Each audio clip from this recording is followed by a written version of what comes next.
আমি সবাইকে আসসালামু আলাইকুম ও শুভেচ্ছা জানিয়ে শুরু করছি আমাদের আজকের ক্লাস। আশা করি আপনারা সবাই ভালো আছেন, আল্লাহর রহমত এবং আপনাদের দোয়ায় আমি ভালো আছি। আজ 21 এপ্রিল 2026। আজ আমরা ফৌজদারি কার্যবিধির 87 থেকে সামনের দিকে যতটুকু আগানো যায় ততটুকু পর্যন্ত আলোচনা করব। ফৌজদারি কার্যবিধি 87, এতে কি আছে? এতে আছে হুলিয়া। হুলিয়া, হুলিয়া কি, কে জারি করবে, কিভাবে জারি করবে, কোথায় জারি করবে, এই সমস্ত বিষয় আমরা পেয়ে যাব। তো 87 ধারায় রয়েছে আমাদের মোট মনে করেন 3টা উপধারা। এই 3টা উপধারায় 3 রকমের বিষয় আছে। এক উপধারায় রয়েছে যার বিরুদ্ধে ওয়ারেন্ট দেওয়া হয়েছিল সে ব্যক্তি যদি পলাতক হয়, যাতে ওয়ারেন্টিতে তামিল না হয় সেই জন্য তিনি আত্মগোপন করেছেন, তবে নির্দিষ্ট দিন তারিখে নির্দিষ্ট জায়গায় হাজির হওয়ার জন্য তাকে কমপক্ষে 30 দিন সময় দিয়ে একটি ঘোষণা প্রচার করা হবে, তাকে হুলিয়া বলা হয়। হুলিয়া হচ্ছে এক ধরনের আইনগত হুমকি যে আপনি হাজির হন, না হলে আপনার সম্পত্তি ক্রোক করা হবে। দুই উপধারায় বলতেছে এটা কিভাবে জারি করতে হবে। এটা জারি করার সিস্টেমটা হচ্ছে যে ওই ব্যক্তি যে সাধারণত যে এলাকায় বসবাস করে সেখানকার কোনো স্থান, প্রকাশ্য স্থান, সেখানে সেটা পাঠ করতে হবে। আর উক্ত ব্যক্তি যেখানে বাস করেন সেখানে আপনার এক কপি কিন্তু আপনার লটকাই দিতে হবে। আরেক কপি থানা ভবন, কোর্ট ভবন যে আছে আমাদের আদালত ভবন, আদালত ভবনের কোনো প্রকাশ্য স্থানে সেটা লটকে দিতে হবে, সাধারণত নোটিশ যেখানে দেওয়া হয় সেখানে। আচ্ছা, হুলিয়া জারির আপনার চূড়ান্ত প্রমাণ কি? এটা 3 উপধারায় বলছে যে হুলিয়া প্রদানকারী আদালত যদি ঘোষণা দেন যে হুলিয়াটি সঠিকভাবে আমাদের হচ্ছে জারি করা হয়েছে, তবে সেটাই হচ্ছে হুলিয়া জারির চূড়ান্ত প্রমাণ, অর্থাৎ আদালত কর্তৃক যদি ডিক্লেয়ার হয় সেটাই চূড়ান্ত প্রমাণ বলে গণ্য হবে। ফিরে আসি আমাদের অন্য অন্য জায়গাতে, আমাদের 88-তে আমাদের হচ্ছে ক্রোক, 88-89 এই দুটো ধারাতেই ক্রোকের বিষয়ে আলোচনা করা হয়েছে।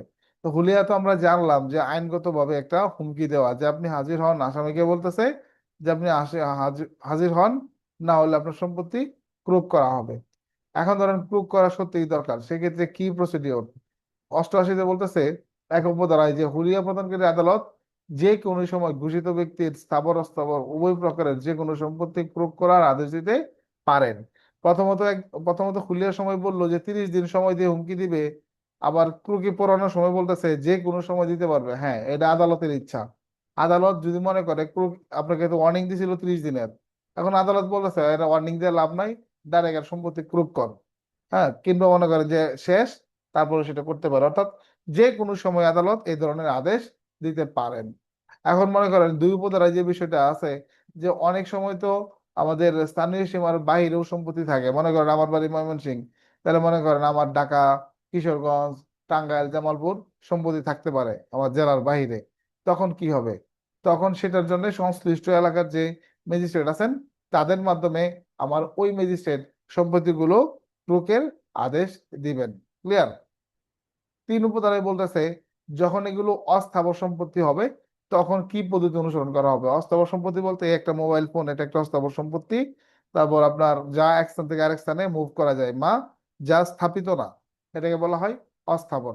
তো এই যে অস্থাবর সম্পত্তি যে আছে, এটা প্রয়োগ করার সময় যে পদ্ধতি, এটা 3 উপধারায় বলা আছে যে প্রথমত এটা আপনার আটক করতে হবে, কারণ এটা আপনার দখলে নিতে হবে। তারপর এটা রিসিভার নিয়োগ করতে হবে। কি করতে হবে? রিসিভার। যে অস্থাবর সম্পত্তির ক্ষেত্রে এটা আপনার রিসিভার নিয়োগ করা হবে। অথবা মনে করেন যে ঘোষিত ব্যক্তি বা তার পক্ষে অন্য কোনো ব্যক্তিকে আপনার সম্পত্তি প্রদানে লিখিত আদেশ দ্বারা নিষিদ্ধ করে। তার মানে আপনার সম্পত্তি কারো কাছে আছে, আদালত আদেশ দিচ্ছে আপনার এটার অন্য কারো কাছে দিতে পারবেন না, মানে ওই ব্যক্তি আর আর কারো কাছে দিতে পারবে না। মানে আমার জিনিসটা আপনার কাছে আছে, আপনাকে আদালত অর্ডার দিবে যে আপনি সুলেমান সাহেব, আপনি এটা আর অন্য কাউকে দিবেন না, মানে যে নিতে আসছে তাকে আর দিবেন না।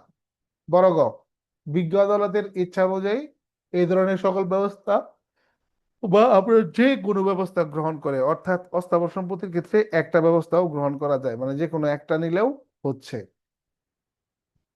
4 উপধারায় বলা আছে যখন এটা আপনার স্থাবর সম্পত্তি হবে, অর্থাৎ জায়গা জমি ঘর বাড়ি আপনার যেগুলো মাটির সাথে স্থায়ীভাবে সম্পৃক্ত, এই ধরনের সম্পত্তি হলে যে ব্যবস্থা গ্রহণ করতে হবে। এখানে বলে দিছে যে নিজ জেলায় হলে তো নিজ জেলা, আর বাইরের জেলা হলে তো অন্য অন্য ম্যাজিস্ট্রেট।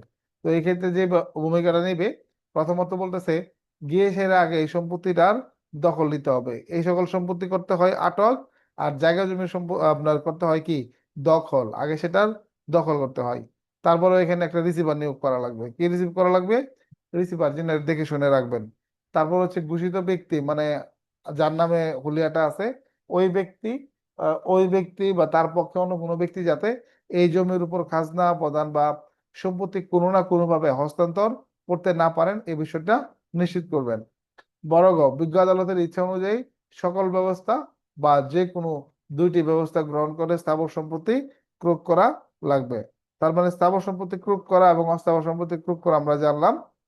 এবার আমরা দেখব 5 নম্বরে বলা হয়েছে যে 5 উপ ধারায় আর কি, যদি জীবন্ত প্রাণী হয় বা পচনশীল সম্পত্তি হয়, তাহলে সে আমার কি করা লাগবে? প্রয়োজনে বিজ্ঞ আদালত তা বিক্রয়ের আদেশ দিতে পারেন এবং বিক্রয় লব্ধ অর্থ আদালতের আদেশ অনুযায়ী সেটা ব্যবহৃত হবে। তার মানে ওই বিক্রয় লব্ধ অর্থ সম্পর্কে আদালত পরবর্তীতে যে সিদ্ধান্ত দিবেন সেই সিদ্ধান্ত মোতাবেক সেটা বাস্তবায়ন হবে।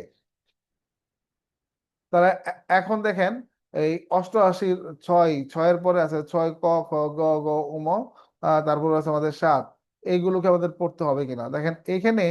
6 ক থেকে যে বিষয়টা হয়েছে যে আপনার এখানে আপনার একটা সম্পত্তি ক্রয় করে নিয়ে গেছে, মনে করেন আপনার ভাইয়ের সম্পত্তি বা আপনার সম্পত্তি, যার সম্পত্তি আসামি না তার সম্পত্তি বলে ক্রয় হয়ে গেছে। এখন আপনি এক্ষেত্রে কি করবেন, কি প্রসিডিওর ফলো করবেন জানা না থাকলে? এইগুলোই বলা আছে আমাদের এখানে কত থেকে, 6 উপ ধারা 6-এর যে ক খ গ গ উম আছে এইগুলাতে, এগুলো আলোচনা করা হয়েছে। 6 ক খ গ গ উম এগুলাতে আলোচনা করা হয়েছে। তো আমরা একটু দেখি যে আপত্তি থাকলে বা ভুলবশত কারোটা নিয়ে গেলে তখন কি করতে হবে। তো এখানে প্রথমেই 6-এ বলতেছে যে আমাদের যে রিসিভার নিয়োগ করা হয়, 6-এ যে রিসিভার, ফৌজদারি কার্যবিধিতে রিসিভার আমরা পড়তেছি, আবার দেওয়ানি কার্যবিধিতেও আপনার রিসিভার পড়তেছি। এই দুই ধরনের যে রিসিভার আছে, এই দুই ধরনের রিসিভার আপনার যে তাদের যে মানে কি বলবো এটা, যে ক্ষমতা, দায়িত্ব, কর্তব্য সবকিছুই আপনার একই রকম হবে। কি হবে আপনার? একই রকম হবে।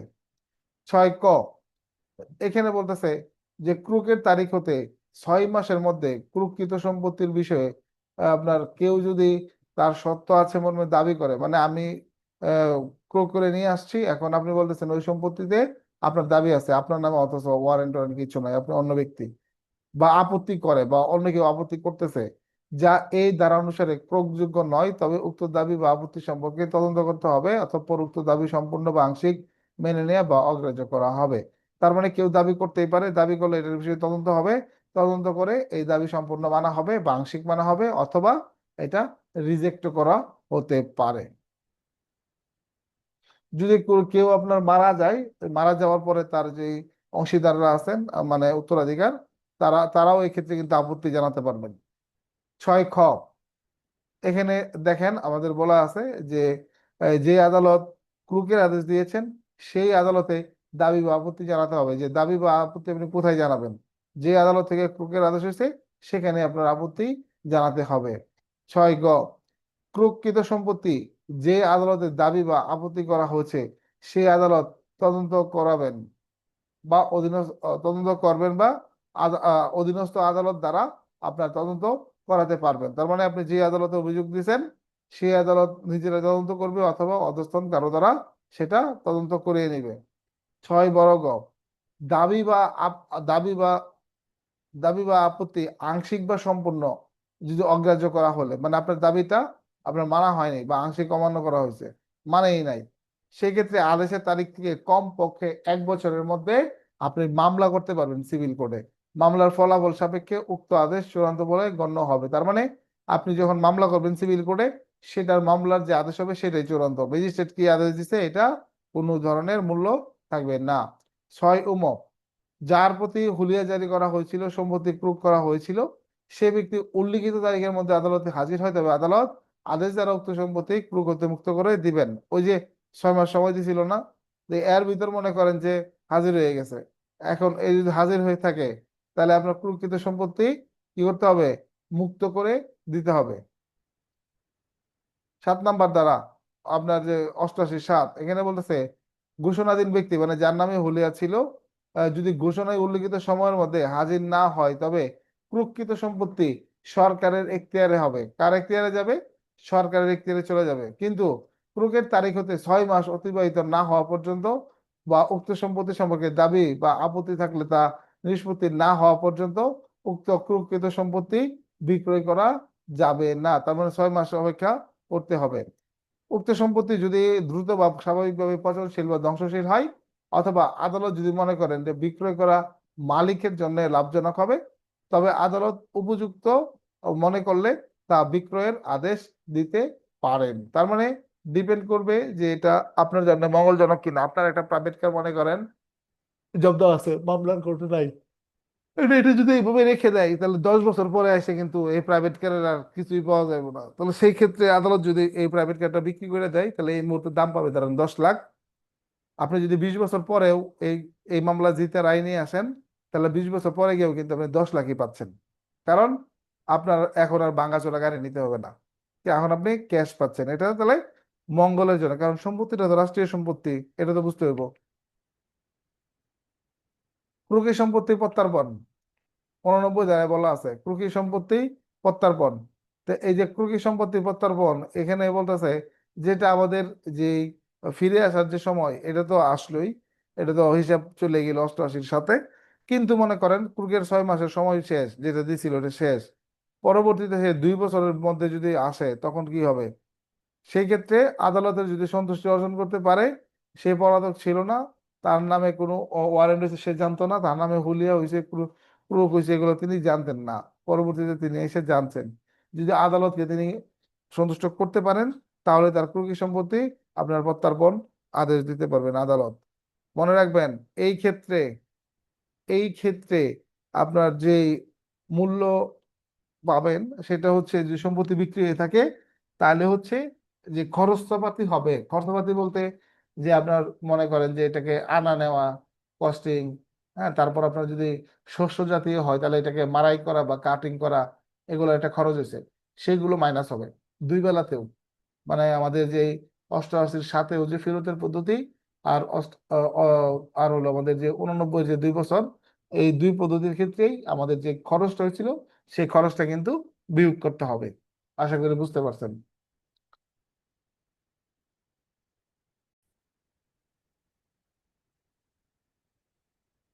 তাহলে আমাদের সমন এবং হুলিয়া গেল। এখন ফৌজদারি কার্যবিধির 339 আপনার খ মোতাবেক অনেকের ধারণা যে হুলিয়া এবং ক্রুকের ব্যবহারটা বাতিল করা হয়েছে। না, সঠিক না, এটা সঠিক না। ক্রুক এবং হুলিয়া যে আছে, ক্রুক এবং হুলিয়া যে আছে, এটা গ্রেপ্তারি পরোয়ানার পরে আদালত যদি কোনো কারণে মনে করে যে তাকে এখন হুলিয়া দেওয়া দরকার, দেওয়া যাবে। আদালত যদি মনে করে তাকে এখন ক্রুক করা হবে সম্পত্তি, সেটা হতে পারবে। বুঝতে পারলাম?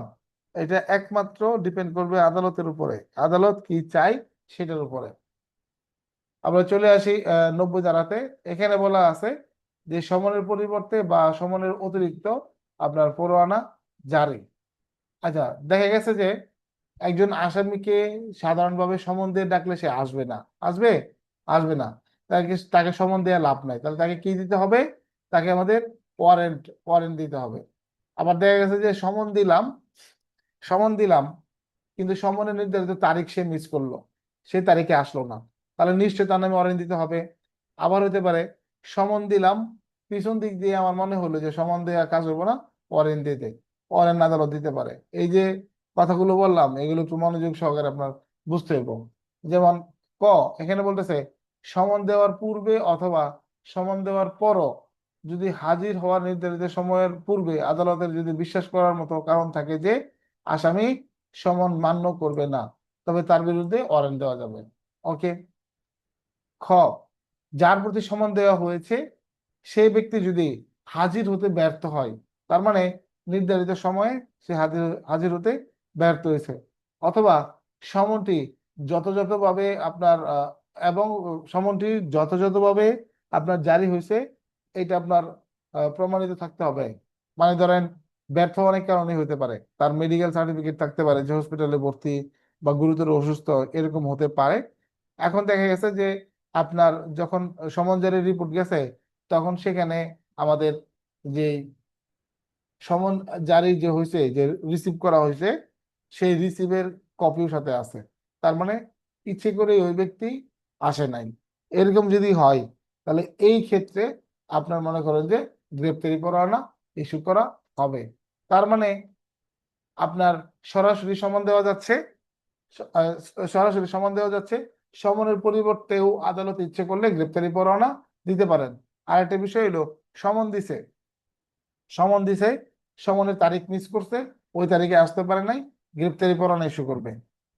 বোঝা গেছে? জাস্ট এইটুকুই বলছে আমাদের 90 ধারাতে। এরপর হচ্ছে 91 ধারা। 91 ধারায় বলা আছে সাক্ষী বা আসামি যে হাজির থাকবে এই সম্পর্কে মুচলেকা। কারা?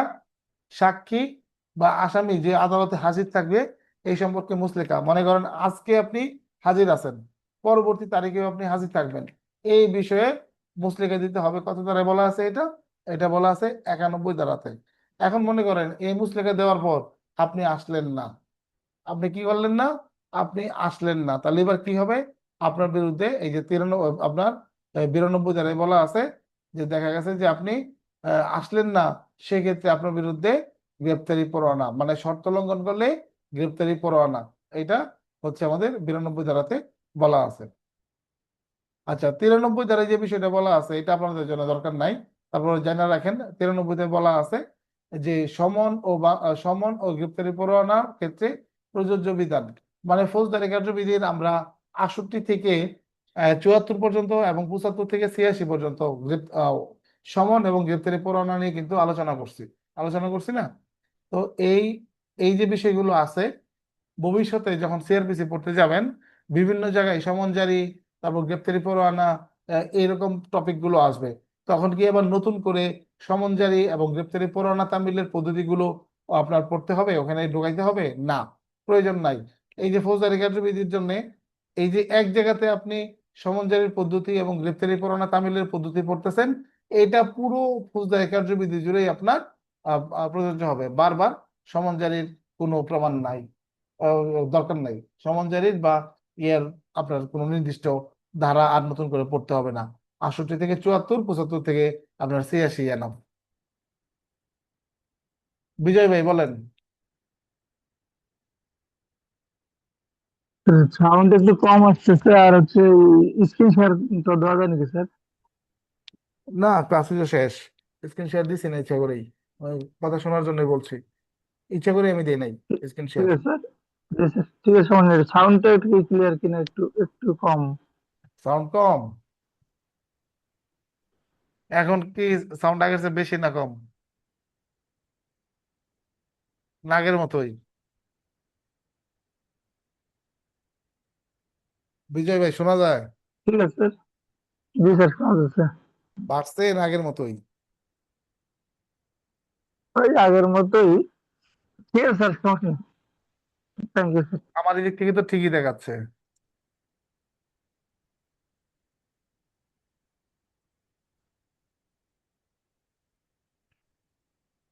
হ্যালো, মাইক্রোফোন তো ঠিক দেখাচ্ছে। স্যার। আচ্ছা, ধন্যবাদ। তাহলে আজকে আমরা কি কি পড়লাম? আজকে ক্লাসটা একটু সংক্ষিপ্ত করলাম। আজকে কি কি পড়লাম? আমরা আমরা প্রথমত পড়লাম হচ্ছে আহ, শুরুর দিকে এসে আমাদের হুলিয়া। হুলিয়া কি? হুলিয়া কেন ইস্যু করা হয়, হুলিয়া জারি করা হয়, হুলিয়া কে জারি করবে এবং চূড়ান্ত প্রমাণ কি। তারপরে আমরা পড়লাম যে আমাদের ক্রুক, ক্রুক কি, আপনার নিজ জেলার বাইরে ক্রুক ক্রুক কিভাবে করা হবে, এবং স্থাবর সম্পত্তি অস্থাবর সম্পত্তির ক্ষেত্রে কিভাবে ক্রুক করা হবে, আর পচনশীল ক্ষয়শীল থাকলে আপনার কি ব্যবস্থা। এছাড়াও আমরা পড়লাম যে যখন ক্রুক করা হয় সেই ক্রুককৃত সম্পত্তির দিক থেকে যখন কোনো আপত্তি বা দাবি থাকে সেটা নিষ্পত্তি হবে কিভাবে, কোথায় অভিযোগ করতে হবে, কোথায় মামলা করতে হবে, এই বিষয়টা। তারপর হচ্ছে প্রকৃত সম্পত্তি কিভাবে ফেরত পাওয়া লাগবে, নির্ধারিত তারিখের মাধ্যমে হাজির হয়ে ফেরত পাওয়া যায়, আবার মনে করেন যে এই 2 বছরের ভিতরে এসেও প্রমাণ করে আপনার ফেরত পাওয়া যায়, তবে এক্ষেত্রে খরচ কিন্তু কাটিং হবে। পরবর্তীতে আমরা পড়লাম হুম, গত 90 থেকে আমাদের যে সমন কখন আদালত দিবে, এবং সমনের পরিবর্তে আদালত ওয়ারেন্ট দিতে পারেন, অথবা সমন দিছে এটার অতিরিক্ত হিসেবেও আবার গ্রেপ্তারি পরোয়ানা আদালত দিতে পারেন, ঠিক না? তারপর 92 আমরা বললাম যে আপনার 91-তে যে কোনো ব্যক্তি আদালতে আজকে হাজির আছে, তিনি পরবর্তী তারিখেও হাজির থাকবেন, তার কাছ থেকে মুচলেকা নেওয়া যায়। 92 দেখলাম আমরা, যখন আপনার কোনো ব্যক্তি অদা করে যে তিনি হাজির থাকবেন, সেই অদা করার পর দেখা গেছে সে থাকতে পারলো না এবং যুক্তিসঙ্গত কোনো কারণও দেখাতে পারলো না, তখন তার বিরুদ্ধে আবার গ্রেপ্তারি পরোয়ানা ইস্যু হবে। কত ধারায় বলা আছে এটা? এটা 92 ধারায় বলা আছে। আর 93 ধারায় আমরা যেটা পড়লাম সেটা হইলো গিয়ে যে আমাদের যে এর বিষয়টা আছে যে সমনের জারির পদ্ধতি ভবিষ্যতে কি আবার নতুন করে পড়তে হবে কিনা ফৌজদারি কার্যবিধি পড়তে গিয়ে, না। এই 68 থেকে 74-এ যে আলোচনা করা হয়েছে পুরো ফৌজদারি কার্যবিধির জন্যই প্রযোজ্য। আবার গ্রেপ্তারি পরোয়ানা 75 থেকে 86 পর্যন্ত যা পড়া হয়েছে পুরো ফৌজদারি কার্যবিধির জন্য এটা প্রযোজ্য হবে। মূলত এই কয়েকটা টপিক আমরা দিলাম, আর বেশি দিলে চাপ হয়ে যাবে বেশি। আমার নিয়ত ছিল ওই 94 95 যেগুলো আছে এগুলো তল্লাশি এগুলো ঢুকানো, কিন্তু না, তল্লাশি টপিকটা আলাদাই রাখি। মানে কালকে আগামীকাল সকালে টোটাল শুরু করবো আর কি তল্লাশি দিয়ে। তো যে পর্যন্ত পড়ানো হয়েছে এখান থেকে কারো কোনো প্রশ্ন আছে?